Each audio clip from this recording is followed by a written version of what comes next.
Hello and welcome back to Finding Jesus. My name is Tiffany and this is my co-host Yahya. Today we'd like to, before we get into the topic, we'd like to talk about last week's program. And, we mentioned some important points and some key topics in regards to Muhammad. And Muhammad is a character that has been lied upon and his image has been tarnished. Now, in last week's episode, we mentioned different types of marriages that were taking place in Arabia in the time of Muhammad. And you find those things, those types of marriages being practiced in the Bible. Now, from those practices, you had group sex marriage, you had inheritance marriage, you had prostitution marriage, and several others. Now, in the Bible, they are present there. And what we wanted to do is show that Muhammad was actually abolishing these types of marriages. And likewise, today, we see those same marriages being practiced today. Yes, right. Last week, the big question that we really wanted to ask and we really wanted to answer was Muhammad a sex prophet? Now, one of the reasons that this particular slander is often thrown on him is because the Quran allows a man to marry up to 4 wives. So he's seen as a prophet of polygamy. But, as we discovered last week, polygamy is actually a Judeo-Christian practice in history. So Muhammad simply allowed polygamy to continue when it had already been practiced since the time of Prophet Jacob. Now, Prophet Jacob had 4 wives. And we went through that story in the Bible. And actually, we would like to add on today that polygamy is still being practiced by some Jewish people and by some people who profess to believe in Jesus Christ. So some famous examples, and there are many examples, but we have one example in the nation of Israel. Now, Israel is a Jewish state. That's the state religion. And polygamy is not legal under their law, but there is a religious group called the Complete Jewish Home, and under the advice of a Jerusalem chief rabbi named Shlomo Amar, they are fighting for the ability to marry more than 1 wife. So he's granting them that ability. And they say that it has a positive effect on society because it helps single women to have children, and it helps increase the number of Jewish people in the world. So this is their argument. And we have another very famous example of polygamy being practiced, and this time it's in the West, in the United States, in the state of Utah. There are many people who claim to follow Jesus under a religion called the Church of Jesus Christ of Latter-day Saints, otherwise known as Mormons. And the official numbers are a little bit hard to pin down because a lot of people feel like they have to hide the fact that they're a part of this type of marriage. But it's estimated that it's 30,000 people in polygamous marriages in the state of Utah. And they're fighting to decriminalize it. So just a couple of months ago, in February, Utah State Senate voted to decriminalize polygamy. So essentially, that would be allowing polygamy to continue, and it would not be a crime under the United States law. Right, and when was it ever abolished in the Bible? I mean, the truth is that it wasn't, because Jesus never abolished the law of the prophets. But Muhammad and Islam are seen as like beacons of polygamy, when, as we proved, it didn't originate with Muhammad or the religion of Islam, and it didn't end with them, because we still see Jewish people and Christians, people who believe in Jesus Christ, still practicing this type of marriage today. Right, so and even in the West, I mean, they're letting the people, they're passing laws so that they can practice polygamy. So, these practices are still existent today as they were in the past. Yeah. And it only shows that humanity has not changed in their ways. And in Islam, Muhammad, he abolished many different marriage practices, but he did not abolish the act of polygamy. Albeit, though, he did say that it was revealed through the Quran that Muhammad, yes, you can marry 2 or 3 or 4, but only if you can be just with them. Yes. And we know that that case is extremely difficult because Allah revealed also in the Quran that you will never be able to be just between them. So it is better to just stick with one. Yeah. So I would challenge you to compare what Muhammad said in the Quran, what was revealed to Muhammad through the Quran, to other prophets, Old Testament prophets, like Solomon, for example. Right. I mean, in the Bible, it's very clear. And Solomon is a prophet for the Jews, for the Christians. And, in the 1 Kings chapter 11, it's clear there that Solomon is marrying multiple women, not 4, not 10, but 1,000. And 1,000 women. I mean, in the 1 Kings it says, King Solomon, however, he loved many foreign women, and besides Pharaoh's daughter, and he had 700 wives of royal birth and 300 concubines, and his wives led him astray. So Solomon had a deep love for women, and I mean, logically speaking, would Solomon have been able to deal with those 1,000 justly? I mean, how many days are there in the year? We have 365 days in a year. So mathematically, it would take years if every woman gets 1 day, 1 night, it would take years before her turn comes back around. So obviously, he would not be giving them their rights. So, it only goes to show that during the time of Muhammad, he was actually pushing people to give women their rights. Don't marry more than one if you cannot deal with them justly, and obviously you can't.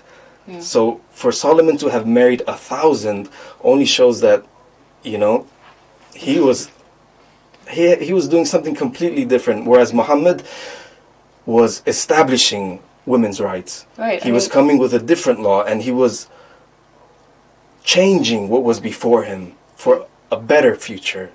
He was not adopting it into the religion so much. There are a few things which he adopted, but for the most part, what you find in the Bible, Muhammad came and he abolished them. Yes, it's true. I mean, last week we asked, was Muhammad a sex prophet? And I mean, if there has to be a sex prophet, is it Muhammad or is it Solomon? I mean, can we really compare? Can we really compare the two? I don't really think that we can. And talking about things that Muhammad abolished, we also mentioned the story of King Solomon's father, King David. And that story is a pretty shocking story in the Bible. We find it in 2 Samuel. So David sent the commander of his army and his troops out to battle. And then one day he happened to see a beautiful woman bathing on the roof. So he called for that woman to be brought to him. And that woman was named Bathsheba, and she was married. Her husband was named Uriah the Hittite. And Uriah was away in battle. Now when Uriah came back, his heart was so with his brothers. He was so good. Right, on the battlefield. Yeah, that he couldn't come near his wife. He couldn't touch her. He would sleep outside in front of the house. And David, knowing that Bathsheba had become pregnant from being with him, wanted it to seem like it was the baby of her husband. So he tried to encourage Uriah to go be with his wife, and Uriah told him, how can I possibly go be with my wife when my brothers are out there on the battlefield? So he tried lots of different ways. He tried to have him drink alcohol, but nothing was working. He wouldn't do it. So eventually, David sent Uriah back out to the battle with a note to the commander of his army, saying, put him on the front lines where he will surely be killed. And he was killed. And he was killed. And then David married Bathsheba, and these are the parents of Solomon.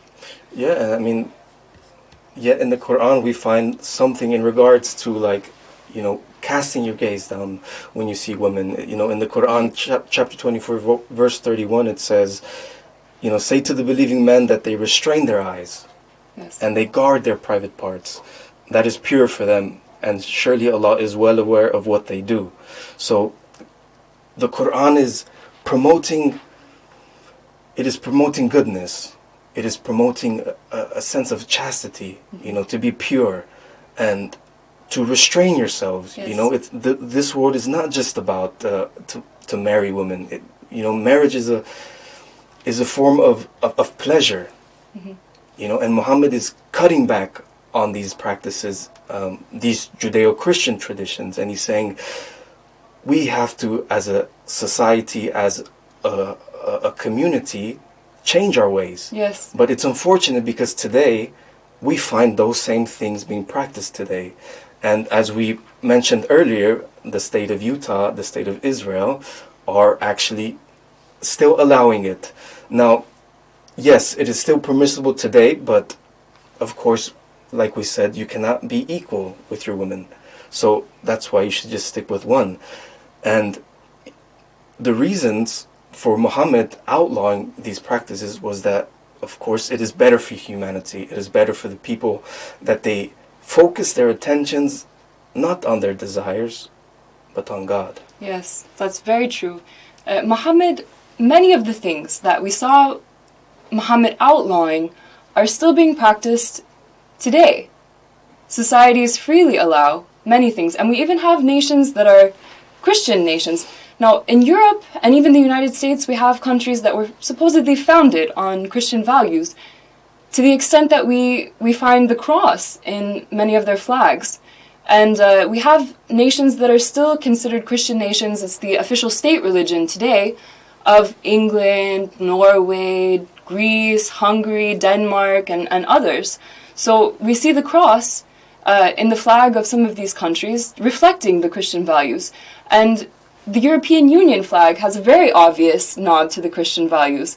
We see this circle of 12 stars, and it's the same circle that we see around the head of the Virgin Mary in a lot of imagery. So this is clearly an indication that the European countries are founded on the Christian values. So we also see a lot of people from these countries criticizing Muhammad for allowing polygamy.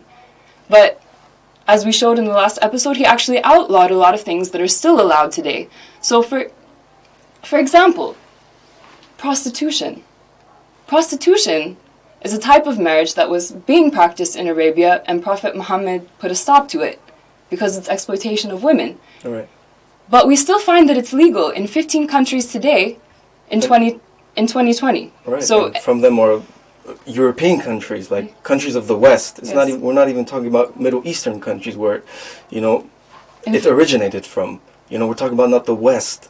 In fact, prostitution, there's more of a fight to legalize prostitution in Western countries these days. So it's legal in countries including Denmark and Greece, and these are officially Christian nations. So I would ask, if a Christian government sanctions the practice of prostitution, how is that any different than a legal binding marriage? There's no difference. It's basically the same. It's the same thing. They're putting their blessing on it. So, also, group sex, fornication, adultery, all of these practices are perfectly legal in these countries. So, prostitution, let's take a look at some of the statistics from prostitution.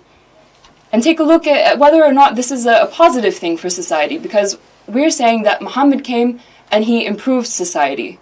So prostitution, 80% of prostitutes are female. So that's a clear imbalance. Vast majority female. And they're aged between 13 and 25 usually. So that's very young women. Very young women. And 90% are dependent on a pimp. And of course a pimp is someone who uses these women and exploits them. He sends them off to go and have sex, and he receives the money from them. So, God, we have to wonder, would these women choose this for their profession? Of course not. This is something that no one would want to do. But why do they do it? Why do they still promote prostitution today? People say that they want rights for the people who are in this profession. But shouldn't the bigger conversation be, whether society should push people to that point, right? That would show just the corruption of the current situation, the current world. It would only show that, like, I mean, that's pretty pathetic, that the only way to make a living is to sell yourself, to sell your body. Some people find that they're in that position. Like, imagine that you are a woman, very young, perhaps you have children, you have little education, there's no real way for you to make a decent living, so you find yourself put between a rock and a hard place. You're forced, basically, to do the only thing that you can, the only thing that you have, basically, which is selling your body, and that can provide an income. And Prophet Muhammad didn't want societal circumstances to force women into this practice, because it's essentially slavery, right? Yeah, it is. That's exactly what it is. And he didn't want that for the women. He didn't want that for society, because it's, especially in today's world, like, if Muhammad were here today and he saw those same things which he outlawed in his time being practiced today, I mean, come on, these are our mothers, these are our sisters, these are, you know, our daughters, you know, and for any of them to be put through that, it's degrading. Yeah. You know, today no Christian would accept that for themselves. No Christian would accept a prostitution for their mother, or prostitution for their daughter or their sister. I mean, who would want that type of reputation? It's degrading, it's not moral, and that's what Muhammad was trying to do in his time. He was trying to push humanity to better their moral character, you know, and today we find that people are not doing that, you know, they're not changing their ways, they're actually allowing it, you know, the governments, the bodies of the world, the main structures of the world are allowing prostitution, and that's a tragedy for our nation, that's a tragedy for our world. It is a tragedy for our world. People do not have a society that cares for them and takes care of them. But Muhammad, he did for the people of his time. And like I said, if he were here today, he would not allow those things to happen. Of course, as we have the verse in the Quran, and do not compel your slave girls to prostitution in order to seek the fleeting benefits of the life of this world, while they desire to remain chaste. So that's the Quran, chapter 24, verse 33. So basically he's saying her body, her choice. That was what Muhammad had to say, and he did not want society to push women to that point. So I would like to ask the question, by today's standards, who cares more about women? Prophet Muhammad or the governments of societies today? Right. I mean, I think it's quite clear, and we would also love to hear from our viewers, and we would like to open up the phone lines if they would like to call and tell us, like, is it logical that prostitution and the sex trafficking take place in our world today, or is it illogical? You know, is it moral or is it immoral? And of course, we open up the phone lines for our viewers, that they call in and they tell us, you know, their opinions on this topic in particular. Yes. Now, as Muslims and Christians, we find that there are a lot of walls between us, a lot of reasons why communication is shut off. And a lot of that is just based on misconceptions. So last time we asked, was Muhammad a sex prophet? And I think we really cut through a lot of the noise and were able to see clearly and answer that question, possibly for the first time ever. Was Muhammad a sex prophet? The answer is quite clear. Right. And today we would like to do the same thing on another topic. And the topic of today's episode is also a question. A very important question for all of us, Christians and Muslims alike, to consider. Was Muhammad a false prophet? Now, in order to, of course, we leave that to our viewers, but what we will present today will definitely change the way they think.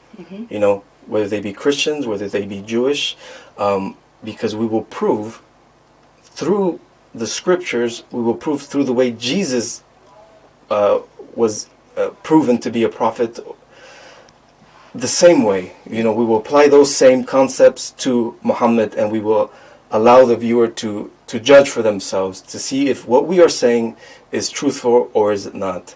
You know, because we're here to speak the truth, we're here to present the truth, and it is up to the people to differentiate Yes. what's the truth and what's the falsehood. Don't put anything in between you and knowing God and knowing your Creator and knowing the messenger of God. So Yes. the first question we'd like to ask is, well, the first point we'd like to make is, who was Jesus? Right. For the Jesus, Christians, who is Jesus for the Christians? Jesus is our example that we can look to. He's a common ground that we both share because we believe in Jesus and we love Jesus, and Christians also believe in and love Jesus. So, who was Jesus in the Christian point of view? We know that Jesus was God in the Christian point of view. He was seen as the human manifestation of God. So, the question is, how long was Jesus God? Had he always been God? Was it possible that Jesus sent messengers before him? Right. And we see a clear description of this in the book of John, chapter 1. It says, in the beginning was the Word, and the Word was with God, and the Word was God. Meaning, by their opinion, Jesus. He was with God in the beginning. Through him all things were made. Without him nothing was made that has been made. So we have the concept of a Word that is from God, who is God, and the Christians believe that Word was Jesus. Yes. There's a clear parallel that many Christians have pointed out between John 1 and Genesis, the beginning of the Old Testament of the Bible, the first book. And we actually have a clip of a pastor, Pastor John Piper, explaining the parallel. In the beginning was the Word. Those words, in the beginning, in Greek, are identical to the first two words of the Bible. In the beginning, God created the heavens and the earth. Don't think that's an accident. What John is saying is, before there was any matter, before anything had been made, was Jesus. In the beginning was the Word. So there at the beginning, when those things were brought into being, he was there already. That's the point of in the beginning. And another confirmation that John is thinking that way is that in the beginning God created, and the very first thing he tells us about Jesus' action is everything was made through him. So creation is in his mind as he writes the words, in the beginning.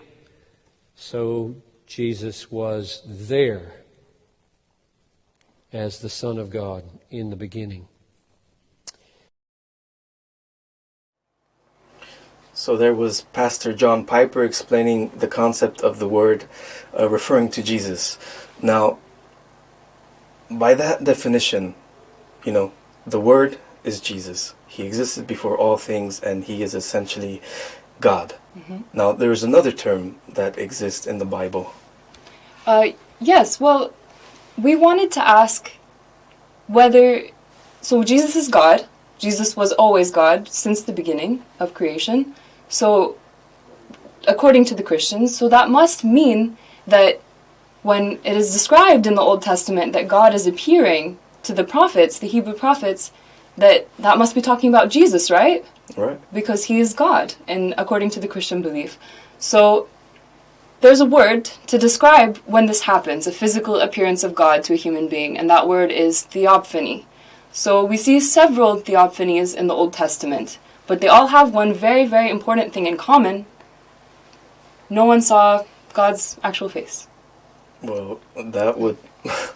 that's, I think, pretty shocking, and, personally, for no one to have seen God's face, we're talking about Moses, we're talking about Abraham, we're talking about big names of the Bible who perhaps only glimpsed at God's, for a short amount of time. In the case of Moses, he saw God in the burning bush that was not consumed by the fire. You also had Abraham. Yeah, the story of Abraham is that Abraham saw from his tent 3 men. And then he immediately ran out of the tent, he prostrated to the ground before them, and he offered them something to eat and drink and wash their feet. And one of the men asked Abraham, "Where's your wife Sarah?" He said, "She's in the tent." So he said, "This time next year I'll return and Sarah will have a son. Sarah, your wife, will have a son." Okay. So this is God delivering a message to Abraham. He appeared in the form of a man. It's generally understood that this is God and two angels. So these are the three men. So he just walks Temporarily, in. right? He walks in and right out. He's just gone, just like that. exactly. And then these are the physical appearances. There's really not so many. And then we also have people hearing voices, people having visions, people having dreams, this type of communication. But it's only like a temporary interaction. Exactly. It's not a long-term relationship. It's not like they were with God incarnate, or as the Christians say, Jesus. Yes. Jesus wasn't there with Moses, or he wasn't there with Abraham. He wasn't there to teach them. He But he taught did them. inspire them. He did talk to them, but only temporarily. Exactly. So the story of the burning bush, as you'd mentioned in Exodus 3, Moses saw a bush burning, but it wasn't being consumed by the fire, so he went over to see what was going on. That's when he heard the voice of God, or Jesus, in the Christian belief. So Exodus chapter 3, verse 4 through 6, when the Lord saw that he had gone over to look, God called to him from within the bush. "Moses, Moses, do not come any closer," God said. "Take off your sandals, for the place where you are standing is holy ground." Then he said, "I am the God of your father, the God of Abraham, the God of Isaac, and the God of Jacob." So, was this God? Was this Jesus? Right? I mean, that's a question that, like, of course, needs to be asked.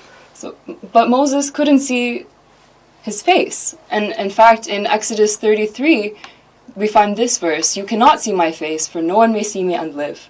So there is a clear boundary between God or Jesus and the Hebrew prophets. Right? But for the Christians, it takes a different turn. You know, there happens something within the religion of Christianity which is different to the Old Testament and what happened to the Hebrew prophets. And the evidence and proof for that is that Jesus himself comes and claims to be a manifestation of God, you know, God himself, God incarnate. And he says this in John chapter 1 verse 14. It says, "And the Word was made flesh and dwelt among us, and we beheld his glory, the glory as of the only begotten of the Father, full of grace and truth." So God is coming down in Jesus, and he is saying, "I am the manifestation of the divine." Yeah. Now, who were those around Jesus? Was it Abraham? Was it Moses? Was it the other Hebrew prophets in the physical form? No. You know, we find that it's actually 12 apostles. 12 apostles who Jesus takes in as his own. He fathers them, he teaches them. Why did he become human then? Why that moment and that group of people did he choose to be the moment where he becomes flesh? Because according to Christian belief, this is the only time when God incarnates in the form of human. Right, so we have to ask, who was better? You know, this is the second point that we want to make. Like, who was better? Was it the Hebrew prophets who didn't necessarily see God? Or was it the 12 apostles who actually lived with God and actually learned from God and were actually close companions of Jesus? Right. I mean, we all know the difference, right? Like, if we're looking at our human experiences, there's a big difference between somebody that you meet once, you introduce yourself formally, a casual acquaintance, versus your best friend, somebody who lives life with you, who you're sitting with and learning from every single day. An acquaintance or a best friend, this is essentially the difference between the relationship with God or Jesus with the Hebrew prophets and God or Jesus with his disciples. Because we know that he lived with them for 3 years. They sold all of their possessions and followed him around everywhere. Yes, and we find a very close, intimate relationship between Jesus and his disciples. And the proof for that is also in the book of John, when Jesus says, "I'm going to wash your feet, and I am doing so in order that you may humble yourselves, and that you may know that, you know, the servant is not greater than his master, nor is the one who is sent greater than the one who sent him. So Jesus is teaching his disciples on an intimate level. He's washing their feet. You know, it's an Such a act beautiful that story. is beautiful, and it magnifies this relationship that God has with his disciples. You know, so it only draws the viewer to want to know, you know, who is Jesus? Who is this man that is basically washing the feet of his disciples? I mean, you don't see that happening, not even today.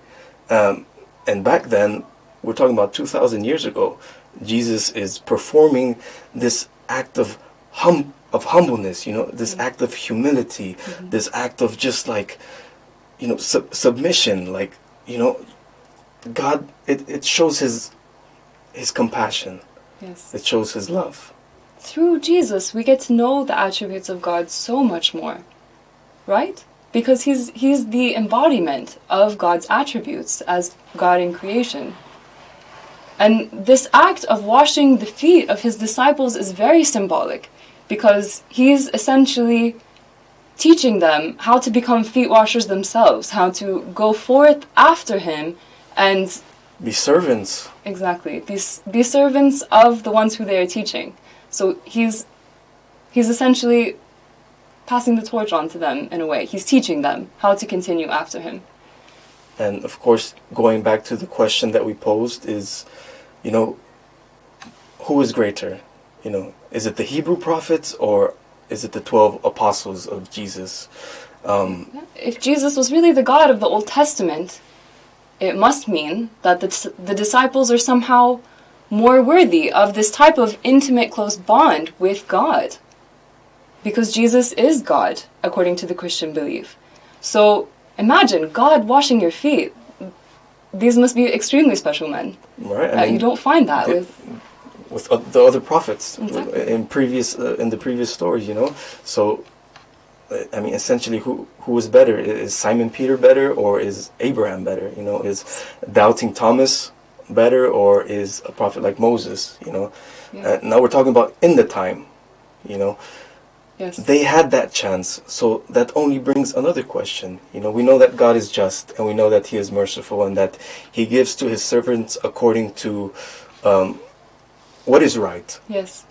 So by that standard and by that definition, we have to ask, you know, Who is greater? Who is greater? Like those in direct contact with Jesus himself, God incarnate, or those who were not in direct contact with Jesus? If you have something that you would like to add to our discussion, we would like to open up the phone lines, and we would love to hear what you have to say. So, I mean, we had big prophets in the Bible.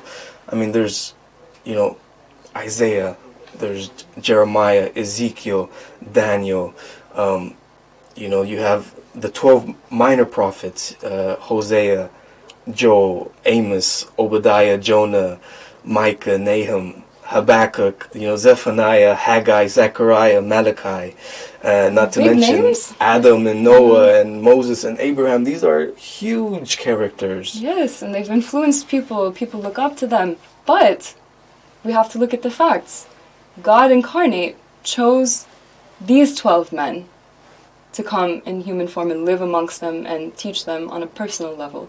So we find a verse in one of the Gnostic Gospels, one of the books that was found in the Nag Hammadi Library in Egypt in 1945, called the Second Treatise of the Great Seth, addressing exactly the thing that we're talking about.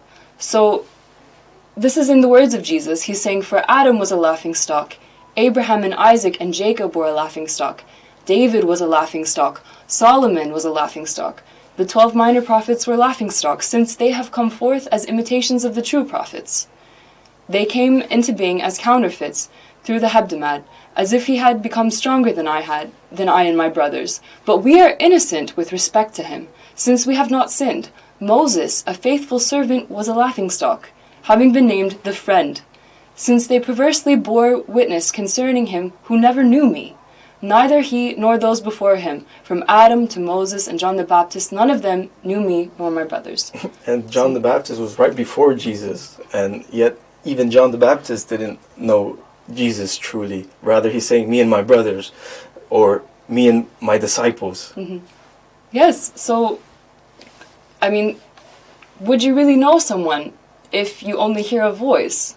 Or if you don't even communicate with them directly, you're sent an angel in the place of that person. These are men who knew Jesus. So, who was better, And according to the Christian belief? We leave this again for our viewers if they would like to call in and answer this. Who was better? Yeah. I mean, after what we have presented, was it the Hebrew prophets or was it the 12 disciples? Now, this may seem like a shocking concept, but really, if we look at the Christian belief system, we find that they don't take the Old Testament on board as much as the New Testament, right? Yeah. The coming of Jesus is seen as like a turning point, a new chapter in humanity, a new era. Right. So the apostles were part of that. Right. The apostles were the people who followed Jesus. They became the messengers after Jesus. And one of the points of difference that Christians and Muslims have goes back to a question. Was the door of prophethood open after Jesus? Okay. The Christians do not regard any prophets after Jesus in the same way as like Abraham or Isaac, any of these Hebrew prophets. We don't find any names like that being looked at as prophets after Jesus. So they say the door of prophethood was closed, and that's one of the reasons why they don't accept Prophet Muhammad, because why would it be necessary for there to be a prophet after God had come down in human form, right? Of course. I mean, what is the definition of a prophet? You know, a prophet is someone who is divinely inspired. Yes. Muhammad was one of those who was divinely inspired. So, Jesus, we want to take a look at what Jesus said on this topic.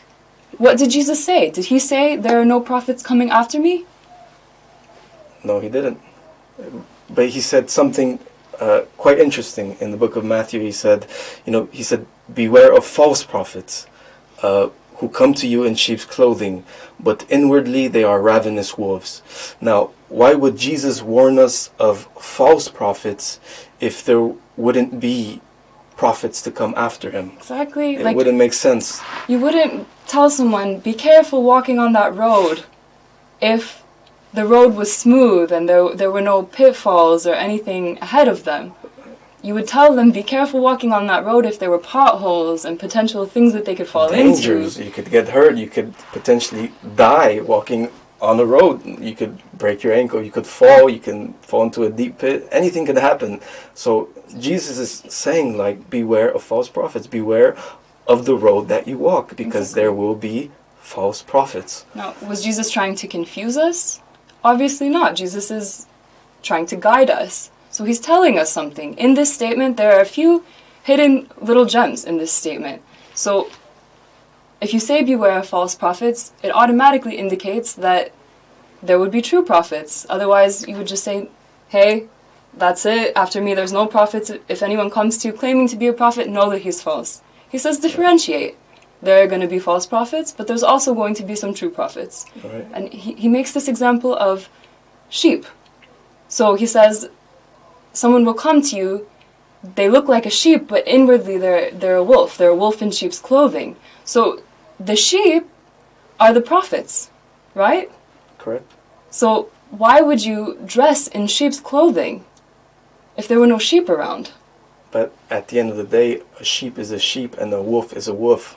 And you can distinguish whether a wolf is actually wearing sheep's clothing by certain characteristics, by their fruits, perhaps. As Jesus said, by their fruits you will know them. So, like, a wolf can pretend to be a wolf, but obviously it's not. And he would, there would be those, those slip-ups where you would be able to determine that it's actually a wolf and it's not a sheep. God is fair and God is just, and God wants us to be guided, so there is a way. There is a way that people can differentiate. Jesus is telling us differentiate. And there are other verses that are saying the exact same thing. Even the Apostle Paul in 2 Corinthians said Satan himself masquerades as an angel of light. And there's a book called the Epistle of John that confirms, this is John the evangelist, so it's after Jesus, saying, Beloved, believe not every spirit, but try the spirits whether they are of God, because many false prophets are gone out into the world. So try the spirits. Exactly. Don't just accept them, try them, put them to the test, know them for their fruits and other methods of knowing a messenger, a prophet. Now, he's saying beware of deceivers. Yes. And in the book of Matthew, chapter 23, verse 24, there's something similar. Basically saying that what is the end result of the prophets. In Matthew 23 it says, Jesus said, "Therefore I am sending you prophets and sages and teachers. Some of them you will kill and crucify. Others you will flog in your synagogues and pursue from town to town." So the end outcome for many of the prophets is death. That's a little bit of a hint, right, about the treatment that most people from God end up getting, that they're rejected from the scholars, they're rejected from the government officials, they're put to death, they go through all kinds of grave torture. But also, in this verse, Jesus is literally saying, "Therefore I'm sending you prophets." So he's coming right out there and saying, I'm not the last prophet, guys. I'm sending you more prophets after me. Yes, and we have to understand what prophet means. What does... But before we go into that, let's explain what apostles means. Yeah, like who could this verse possibly be talking about? He says it. He says, "Therefore I'm sending you prophets." So who did Jesus send after him? That's the first question that we need to answer. Who did Jesus send after him? Do we know of Jesus sending somebody after him? Actually, we do. We have the apostles. And if we look up the definition of the word apostle, the origin, the etymology, it comes from a Greek word meaning apostolos, from apostolein, which means messenger sent forth. So we have the 12 apostles. Yeah. Exactly. It's there. 12 apostles. 12 apostles of Jesus, 12 messengers of Jesus. And he has one direct messenger, one direct successor, who he names as Simon Peter. Mm-hmm. He says, upon this rock I will build my church. So Simon Peter is that direct successor, but there still are other messengers. Yes. And those other messengers are the other 11 apostles.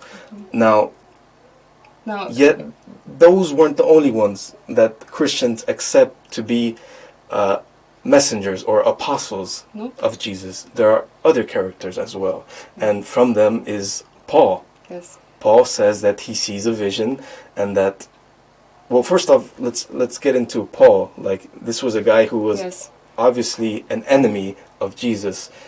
Initially, to start out with, Paul is accepted by the Christians as being genuinely sent from Jesus, right? Yeah.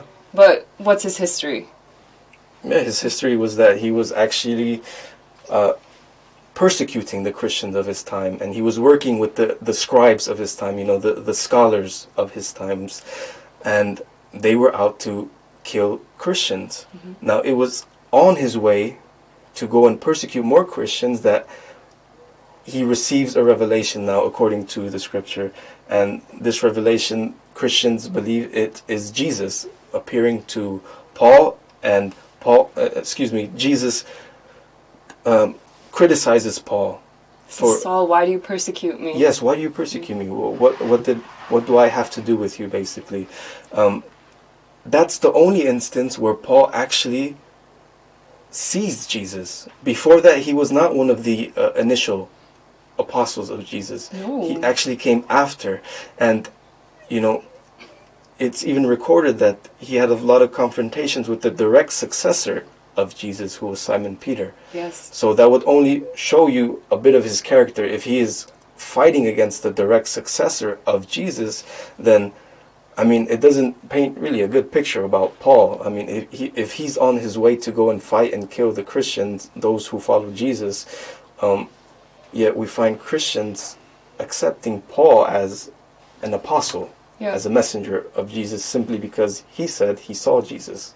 It's a very questionable story, if we want to put it like that, because we knew from the New Testament, from the book of Acts, that the disciples believed that they had to choose a 12th disciple from amongst them to complete the circle of 12. So there was 12, and then obviously Judas betrayed Jesus and committed suicide, so he was not in that circle of 12 anymore. There was only 11 left.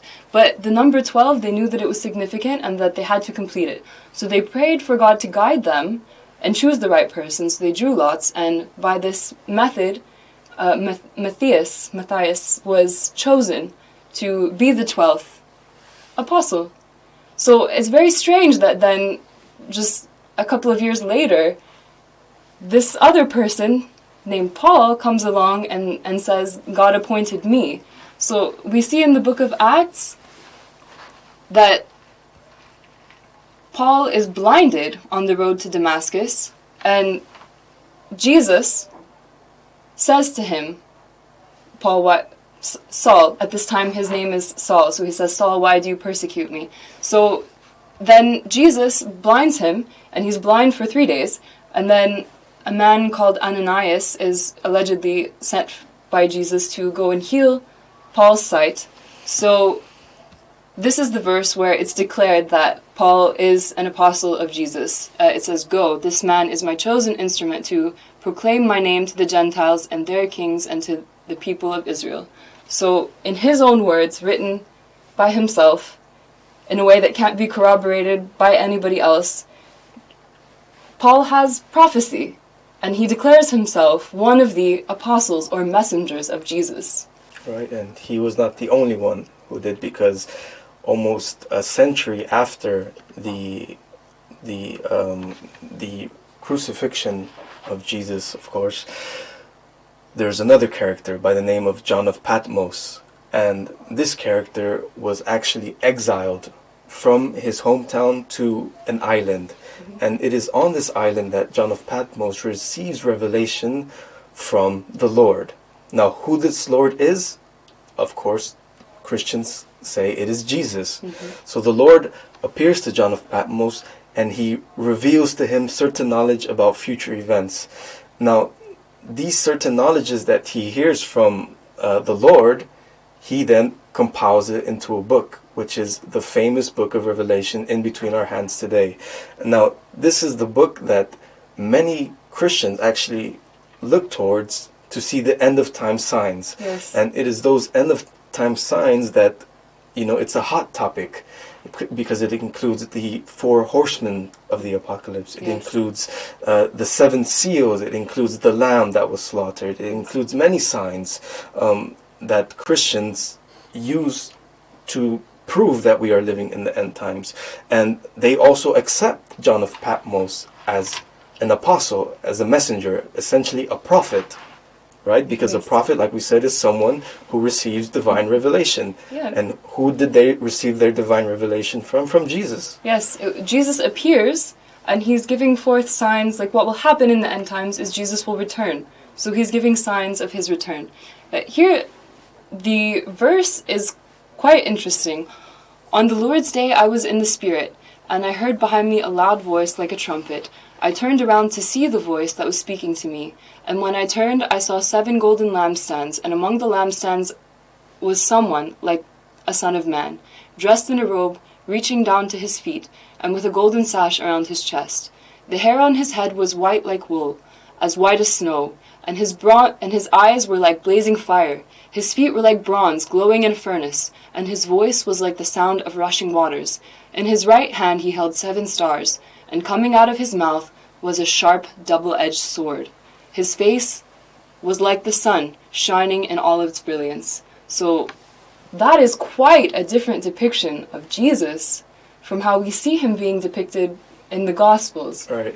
His eyes are like fire. His tongue is a double-edged sword. This is an angry Jesus. This is quite different than the Jesus of the New Testament. But it's believed to be a truthful prophecy. By Christians, we accept it as a truthful prophecy on nothing but the divine word. Inspiration. Exactly. Yeah.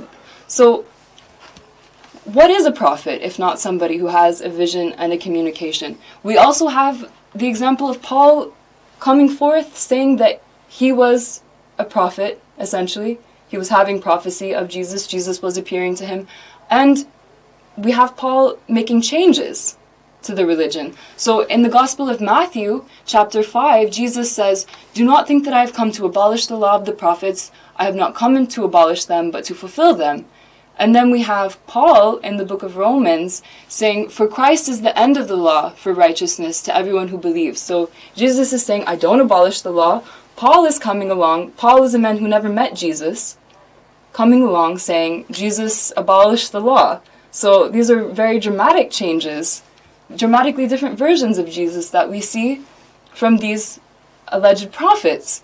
So I think that's a point that we really need to address, because a lot of Christians have an issue with Muhammad coming and, in their eyes, changing the image of him, saying that he was a prophet of God.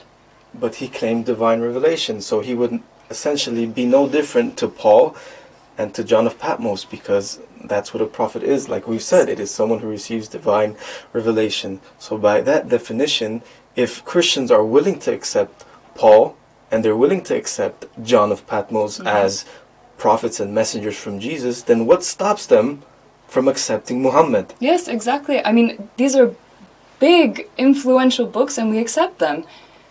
Either we agree that the door of prophethood was still open after Jesus, and it's possible that Muhammad was a prophet, or we have to delete Paul and John's books from the Bible.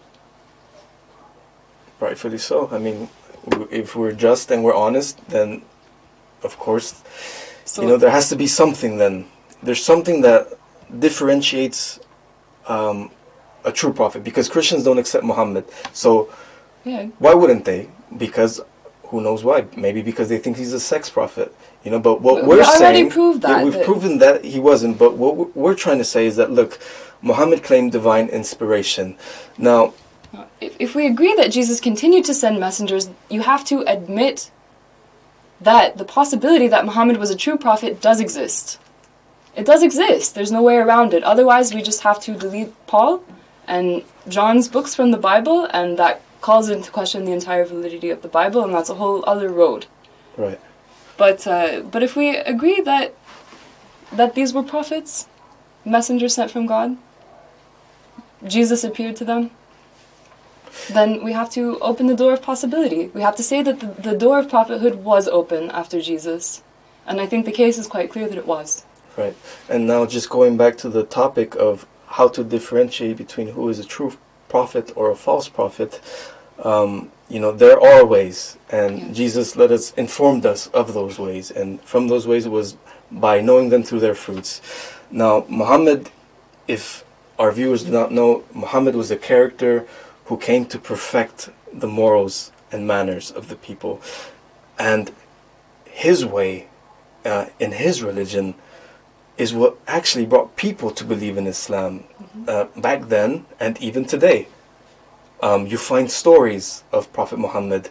For example, one day he has problems. His neighbor has problems with him because he's Muslim and he's claiming to be a prophet. And this neighbor is just constantly attacking the Prophet, throwing trash on him, abusing the Prophet. But the Prophet doesn't mind, He's actually continues his way and he doesn't rebuke her.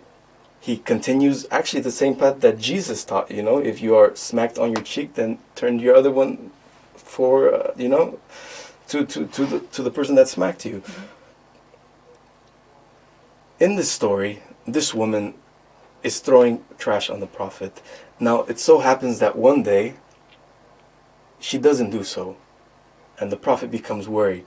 He thinks to himself, what happened to that woman? I hope she's okay. So he goes and he visits her. He knocks on her door and he inquires about her. And the woman answers the door and she's actually afraid because she thinks that the Prophet has come to take revenge and she's sick, So she's scared. She thinks that the Prophet will retaliate against her. But instead you find Muhammad doing the complete opposite of what she thought he would have done. And you find him actually taking care of her and, providing for her during her sick time. Now, these are the types of stories that you'll find present throughout Islam. You'll find them all throughout the stories of Muhammad. And these are, there are many. And they only exemplify his good moral character. Yeah. You find it in him and in his family. Now, by the words of Jesus, Yes, if we're using that as our gauge, Right, know then them by their fruits. Muhammad's looking Muhammad quite was good. was the king of good morals. So We that have would be a proof for the Christians or the Jews to believe in Muhammad, not to actually not believe in him.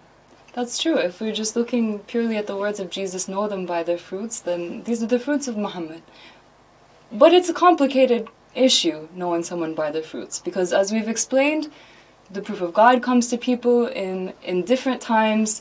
The situation in society is different in each of those times. The people are different in each of those times. So one of the examples of stories that we mentioned last week was a story of Moses, who goes in to a town and says, therefore, kill every male among the little ones, and kill every woman who has known man intimately, but all the girls who have not known man intimately spare for yourselves. So here we have Moses coming into a place saying, kill everything except for the virgin girls, and bear in mind that marriage age at this point in time was 12 or 13 years old, so we're talking about children, little girls, and these girls were then divided up amongst the soldiers as war booty. So this is the fruit of Moses, a prophet that we all believe in and we know to be a true prophet of God. There's also other stories like Joshua. He goes into Jericho. They devoted all the city to destruction, both men and women, young and old, sheep and donkeys with the edge of the sword. So Killing. everybody, except for one family, Rahab the prostitute and her family. But Right. a whole city gone. That's Joshua, also a truthful prophet that Jews, Muslims, and Christians all believe in and know to be a truthful prophet. Those are his fruits. Right. Are they good fruits, bad fruits? We also have the story of Prophet Elisha. Elisha went up to Bethel, and he was walking along the road. Some boy came out of town and jeered at him, "Get out of here badly." And they said, Get out of here badly." He turned around, looked at them, and called down a curse on them in the name of the Lord. Then 2 bears came out of the woods and mauled 42 of the boys. So that's in the book of 2 Kings.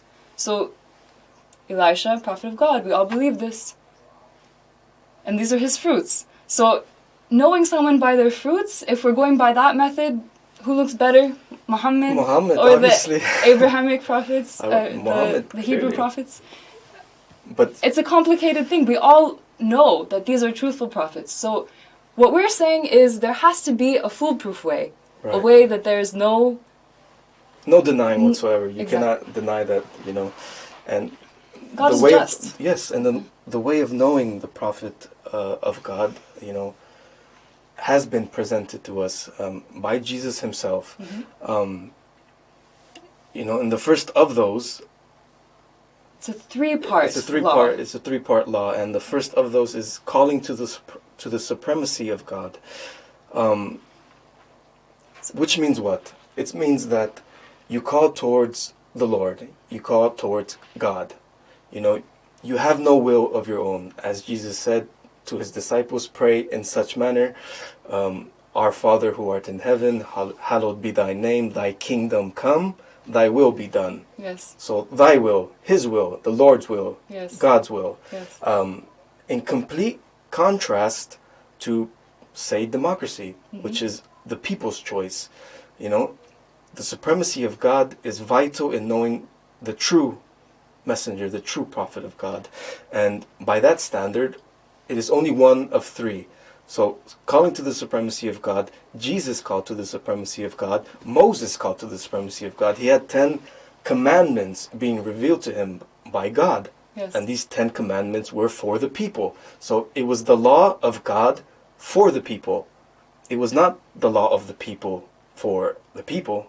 That would be in contradiction to the supremacy of God. Yes. So the supremacy of God is directly from God, enforced by the messenger of the time. And in those cases, it would have been Moses, Jesus, and even Muhammad. Yes, we find with false prophets, not always, but sometimes, false prophets call people to worship them.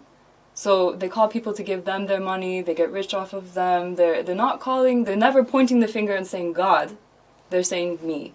So definitely this is one point that we can differentiate between true prophets and false prophets. It's not the only way, but as you said, the very first commandment that was brought from God to Moses was this, and God spoke all these words, I am the Lord your God, who brought you out of Egypt, out of the land of slavery. You shall have no other gods before me. So Moses saying God only, that's the first rule. All right. Calling to God alone. And Jesus And did Jesus the same. did exactly the In same. the book of Matthew, chapter 19, verse 17, he's saying, Jesus says to them, why do you call me good? He says, there is no one that is good but one, and that is God. But if you will enter into life, keep the commandments. Keep the law. Yes. That's saying a lot of things in one statement. That's saying, don't worship me, worship God only. And it's also a nod back to Moses, his predecessor. Right. Keep the commandments, the first commandment, God only, supremacy of God. We find the same thing in the Quran. Jesus said it many times, in many different verses, in many different ways. He called to the supremacy of God. And Muhammad did the same. In the Quran we find many examples. We find He is God, the one and only, God the eternal absolute. He begets not, nor is he begotten, and there is none like unto him. That's the Quran, chapter 112, verse 1 through 4. We also have, and your God is one God, there is no God but He, most gracious, most merciful. And indeed those who pledge allegiance to you, O Muhammad, they are actually pledging allegiance to God. So this is, without a doubt, proof that Muhammad kept the same tradition that Jesus and Moses and all the prophets throughout time have kept, which is, you must worship one God. Monotheism. Right, and they will only call towards God. Exactly. So that's the first one. Now the second one is knowledge. Yeah. Knowledge can include a vast majority of things. From those things we find in the Bible, Joseph, the knowledge of dream interpretation, providing for the Pharaoh of his time an interpretation of the dream that would later save the people of Egypt from drought. That's one form. You have in the time of Moses, there is a lot of magic, sorcery being practiced in his time. And when Moses stepped into the court of Pharaoh, he outdid that, he outdid the priests of Pharaoh. And even the priests of Pharaoh realized that what type of knowledge Moses had was far greater than they had. And they knew that it was from God. So they bowed down and they accepted him as their prophet, as their God. Mm-hmm. You have also examples of Jesus. He was a healer. He was, in his time, he was doing such miracles that the people were amazed. They were astonished to see that Jesus could perform such works. Mm-hmm. He was bringing people from dead and resurrecting them, like Lazarus. Yes. That we have a combination of displays of knowledge. So we have works and we have wisdom. And the wisdom doesn't really change throughout time. The works change depending on what is impressive to the people at that time, what is valued by society at that time.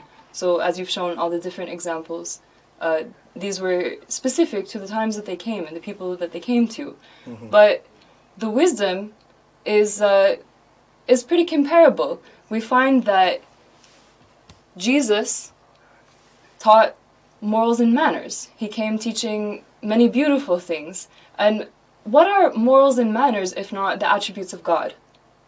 So the prophets and messengers came to teach people to be closer to God by being more like God. The qualities of God, like patience and mercy and love, these are all things that God has on a scale we can't even imagine. But we know them by knowing the prophets. They embody all of these qualities, and they also tried to teach the people how to be more like that as well. So we have several quotes from Jesus. He taught the people about patience. So in Luke chapter 21, he says, "In your patience possess ye your souls."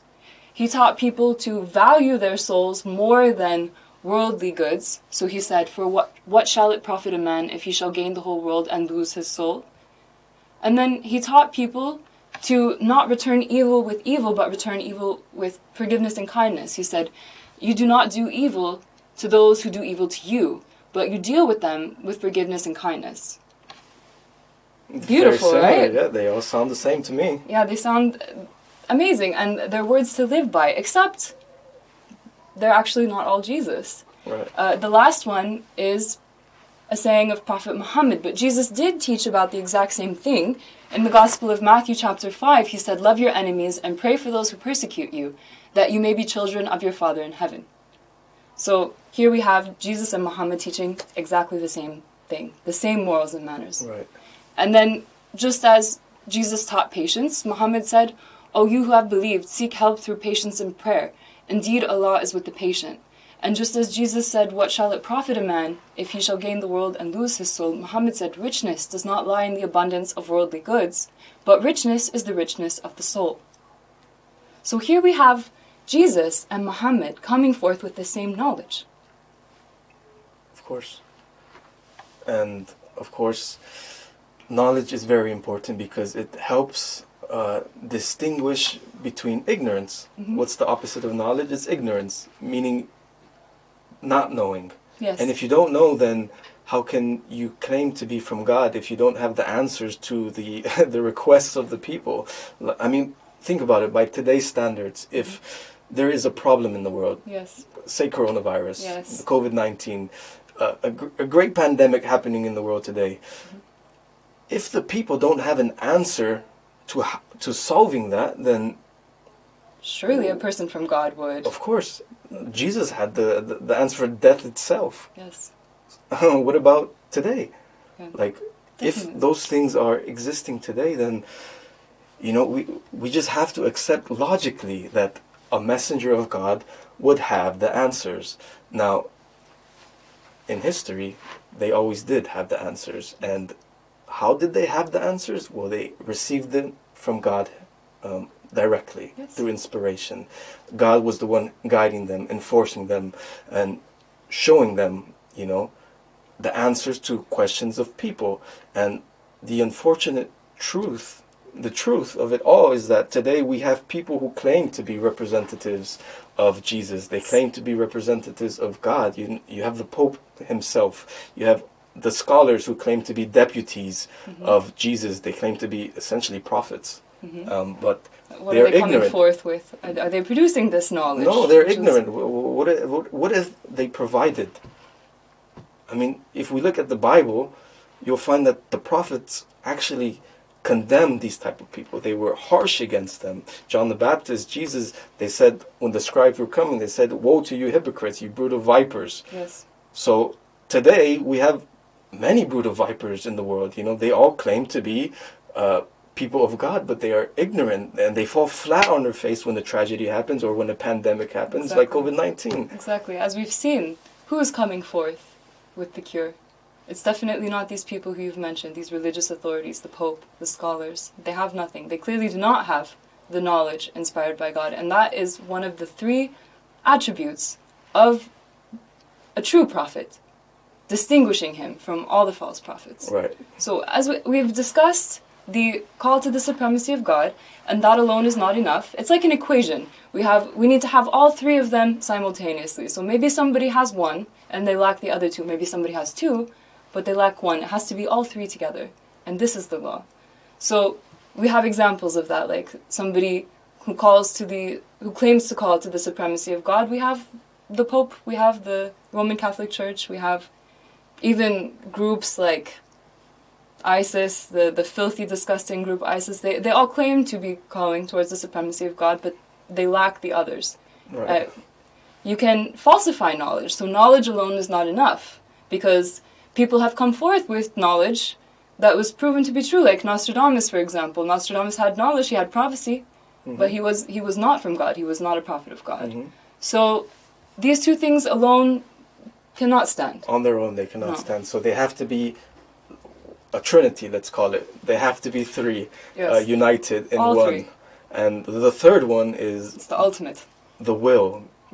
What does the will mean? It means a testament, a matter of passing the torch or passing a successor to another successor. Like in the case of Adam, we find in the book of Genesis, he appoints his son, and it mentions 10 different successors, one after the other. Of course, after each one passes away, he passes it on to the next one. Yes. Those are 10 mentioned in the book of Genesis, from Yeah. Adam up to Noah, the 10th Yes. patriarch. Yes.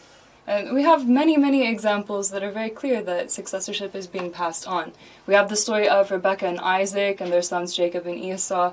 It was traditionally that the older son would become the heir to the father when he passed away, but Rebekah, she had prophecy that it should be Jacob instead of Esau, so she tricked Isaac essentially into blessing Jacob and giving Jacob the birthright of Esau. So he's making him the successor.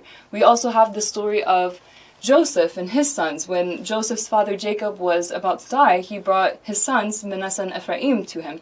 And Jacob blesses Ephraim instead of Manasseh, and Manasseh is the older brother. And Joseph tries to correct him, and Jacob says, no, I meant to do what I did. Mm-hmm. He will be the better one. So he's making Ephraim the successor after Joseph. So this is clear successorship. And we also have written prophecies. And how did we know who Jesus was, who he said he was? How did he claim the will? Right, and again, we'll find evidence and proof for that in the Bible itself. Mm-hmm. Now, all these stories that you mentioned are from the Bible, the Old Testament in particular. Now, in the Old Testament, there's also another prophecy which signals to someone to come in the future. This prophecy, we can find it in the book of Isaiah. It's very famous, and all the Christians accept it to be applying to one man. Mm-hmm. And that man was John the Baptist. In the book of Isaiah, chapter 40, verse 3, it says, "A voice is calling, clear the way for the Lord. In the wilderness, make smooth in the desert a highway for our God." There is a prophecy. There's a man who will come in the future who will clear the way for the Messiah, the Lord. Mm-hmm. And Christians accept this person to be Jesus. Mm-hmm. There's another reference, another calling out to John the Baptist, and that's in John 1, verse 23. It says, "He," meaning John the Baptist, said, "I am a voice of one crying in the wilderness, make straight the way of the Lord," as Isaiah the prophet said. So John is quoting from the book of Isaiah. Yes. So he's that's claiming why the will. Right. There's a tie-in there. There's a tie-in between an old prophecy and a new prophecy. The Old Testament and the New Testament are joining. Mm-hmm. Now, this is how the Christians knew that whoever John the Baptist appointed to be his successor would be that Messiah. Yes. That you had to follow. Now, this is where the Jews, they stopped. Because first off, they were people of the temple. John the Baptist's father, Zechariah, was a man of the temple. He was considered a senior of the temple. But when it came to John, they were a bit iffy about him. They weren't sure whether to follow him or not. Actually, they didn't want to follow him because he was leading a whole different group of people, which was outside the temple, completely opposite to what they were doing.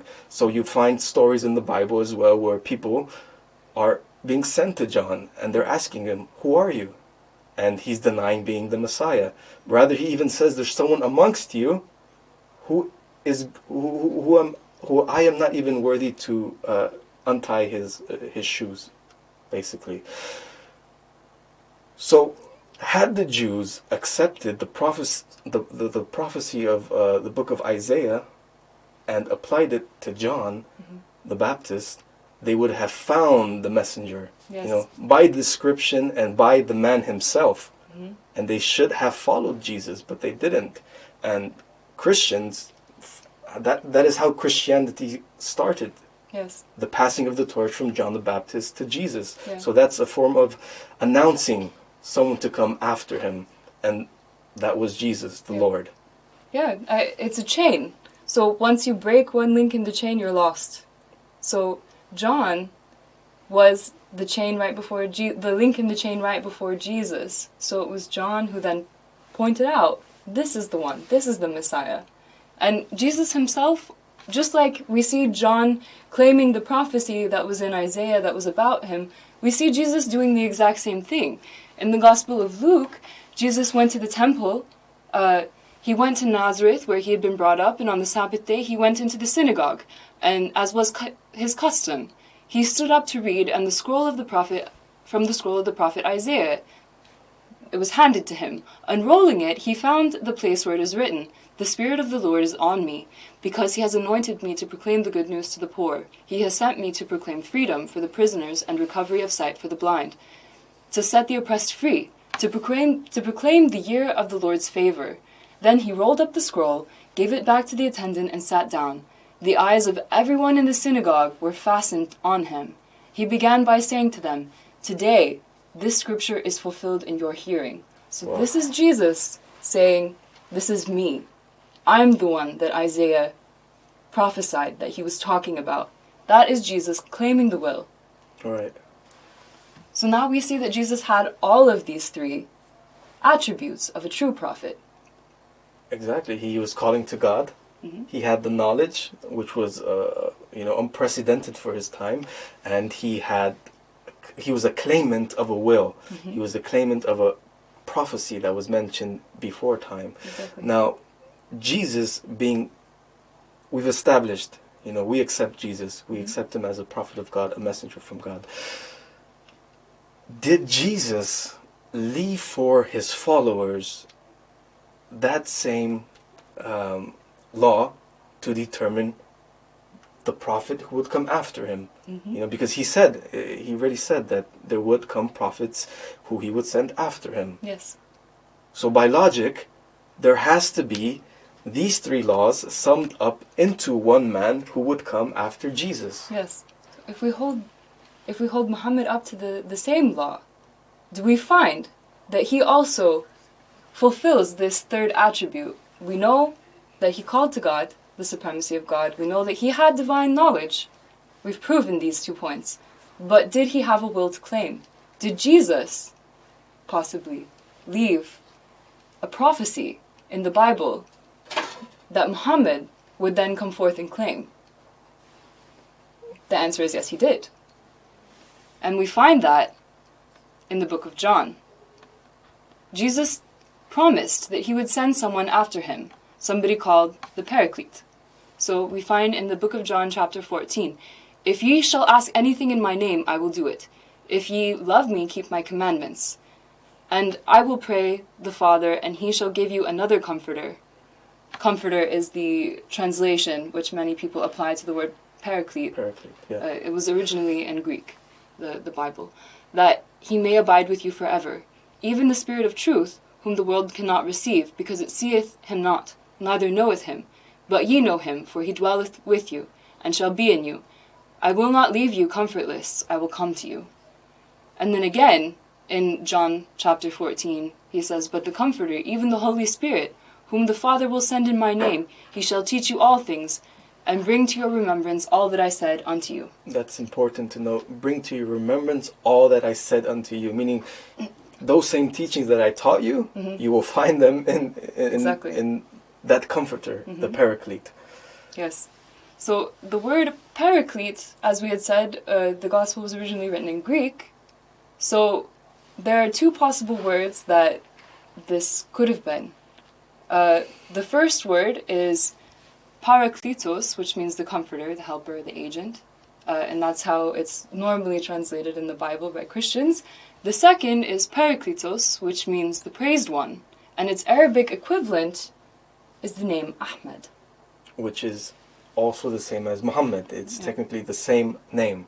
And in the Quran, we find Muhammad claiming the will. Just like Jesus, he claimed it in the New Testament. Muhammad claims it for himself. In the Quran, chapter 61, verse 6, it says, "And mention when Jesus, the son of Mary, said, O children of Israel, indeed I am the messenger of Allah, confirming to you what came before me of the Torah, and bringing good tidings of a messenger to come after me, whose name is Ahmed. Yes. But when he came to them with clear evidences, they said, this is obvious magic." So Here we have Muhammad doing exactly as we saw Jesus doing before him. Muhammad listing the prophecy that Jesus had left and claiming it, saying, "This is me." Just as Jesus had read the prophecy of Isaiah and said, "This is me." right. So Muhammad, he's claiming the will. He's claiming that I am Ahmed, mentioned by Jesus. He's also calling to the supremacy of God. That's what Islam is founded upon. It's upon allegiance being to God, as we read from the verse in the Quran that those who pay allegiance to Muhammad are in actuality paying allegiance to Allah. Yes. So there you have two things now. You have the will being claimed by Muhammad, and you have the supremacy of God being claimed by Muhammad. Now in terms of knowledge, I mean, Muhammad was known for his knowledge, his divine moral excellence and character. The same commandments that Jesus said, know the Comforter by that attribute, which is... will come remind you of all that I had said. Exactly, and the moral character of Jesus washing the feet of his disciples is the very same as the stories we find with Muhammad. Yes, exactly. Exactly. So, just as we find the exact same attributes, all three qualifiers from this divine law of knowing a true prophet against knowing a false prophet, we find them both in Jesus and Muhammad. We find another similarity between the two. We find that both of them were rejected by some of the so-called religious people of their time. So in the case of Jesus, we know that the Jews adhered to the laws of Moses and they stopped at Jesus. And the Christians adhere to Jesus, but they don't practice... Follow the law of Moses. Yeah. So we find that Jesus was rejected by who? He was rejected by the scholars, the Pharisees. We have many famous examples from the Bible, from the Gospels, of Jesus speaking out against the Pharisees, calling them hypocrites. They do not practice what they preach. They're obsessed with the law, and they shut people out from entering the kingdom of heaven. We find this in the Gospel of Matthew, chapter 23. Woe to you, teachers of the law and Pharisees, you hypocrites! You shut the door of the kingdom of heaven in people's faces. You yourselves do not enter, nor will you let those enter who are trying to. So he's saying you've got Get the door shut. Yeah, basically. Move, like you guys are not letting the people drink, like Yeah. from the fountain of knowledge from God. Just get out the way. And the book of Jeremiah is saying something very similar. In chapter 8, verse 8, he's saying, how can you say, we are wise for we have the law of the Lord, when actually the lying pen of the scribes has handled it falsely. Yes, so like they're lying, they're getting in your way, and they're just like an obstacle on your path. They're so like move them tricking you. aside. They're tricking you because they look like you should follow them. They're wearing the clothes of a religious person. Wolves in sheep's clothing, Exactly. as Jesus described them. But then they're leading you astray. They're standing in your way. They're blocking you from figuring out the truth because you trust them. You put your trust in them. And people are still doing that today. People are still looking to the Vatican to tell them when the signs have appeared for Jesus' second coming. People are still looking to every religious establishment to tell them the end times is here, these figures are here. But have they ever pointed to the prophet of God and said, yes, everyone, we relinquish all of our power to this person. We step aside, we concede, he's from God. Has it ever happened? Never. It's never happened. Why would we think that that's going to happen today? I mean, just ignorance. And that's what we're here to do, is we're here to show the people the truth and to let them know the laws of God. And the Quran also mentions a similar verse and stands against these types of people. Exactly. In the Quran chapter 9 verse 31 it says, they have taken their scholars and monks as lords besides Allah. Yeah. So the same thing that we find in the book of Matthew and in the book of Jeremiah, the Old Testament, the New Testament, the Quran, it's the same thing. It's the same enemy that we have. And on this path to reaching God and knowing the truth, we have the same enemies. And what we're saying is that, hey, this is the law to know God. Know Him by supremacy of God, know Him by His knowledge, and know Him by the will and claiming of the will. Yeah. And don't let anyone stand in your way. Don't let anyone influence your thinking. You have to be able to use the tools that God gave you, this divine law that He gave you, so that you can differentiate yourself. Don't rely on the people who wear the religious garments, because they're not going to tell you. This is a matter of heaven and hell. If you are a believer in God, either you will end up in heaven or you will end up in hell. Now, why would you put such a great your destiny in somebody else's in hands. somebody else's hands. You decide for yourself by the way to know the messenger. Like, don't use your logic. parents. Don't ask your parents. Don't ask someone who's respected. Don't ask the scholars. No, you read, you research, and you determine for your own self. Yeah, You know? that's how people ended up on the right side of truth throughout history.